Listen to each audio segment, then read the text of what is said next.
ഇത് ഇടക്കൊച്ചിയിലെ ഡെംസിപ്പറമ്പിന് കിഴക്കുള്ള റോഡുകളുടെ ഇപ്പോഴത്തെ അവസ്ഥയാണ്. കഴിഞ്ഞ കറുത്തവാവ് ദിവസങ്ങളിലുണ്ടായ ശക്തമായ വേലിയേറ്റത്തിൽ ഈ പ്രദേശത്തെ റോഡുകളിലും പല വീടുകളിലും വെള്ളം കയറുകയുണ്ടായി.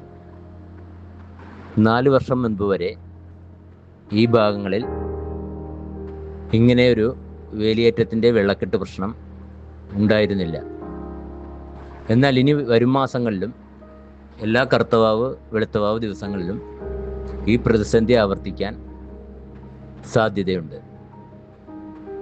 ഇവിടുത്തെ റെസിഡൻസ് അസോസിയേഷൻ്റെ സഹായത്തോടെ ഈ വിഷയത്തിൻ്റെ കാരണങ്ങൾ അന്വേഷിച്ചപ്പോൾ പ്രധാനമായും 2 കാര്യങ്ങളാണ് കണ്ടെത്തിയത്.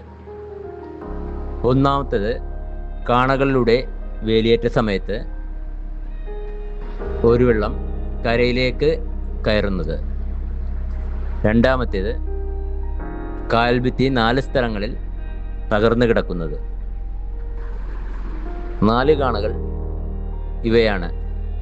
ഒന്നാമത്തേത് നെൽസന്റെ വർക്ക്ഷോപ്പിന് സമീപം. രണ്ടാമത്തേത് ചെറിയ മുട്ടിങ്കൽ ഭാഗത്ത് ശശി കളത്തുംകടവിലിൻ്റെ വീടിന് സമീപം. മൂന്നാമത്തേത് വലിയ മുട്ടിങ്കൽ ഭാഗത്ത്. നാലാമത്തേത് ആരോമ വീടിന് സമീപം. ഇനി കായൽഭിത്തി തകർന്നിട്ടുള്ള 4 സ്ഥലങ്ങൾ ഓരോന്നായി കാണാം. ഓരോ സ്ഥലവും അടയാളപ്പെടുത്തിയ ഓരോ ചിത്രങ്ങളാണിവ. ഈ കാരണങ്ങൾ കൊണ്ടാണ് വേലിയേറ്റ സമയത്ത് ഉപ്പുവെള്ളമടക്കം ഇവിടേക്ക് ഇരച്ചെത്തി റോഡുകളും വീടുകളും മുങ്ങുന്നത്.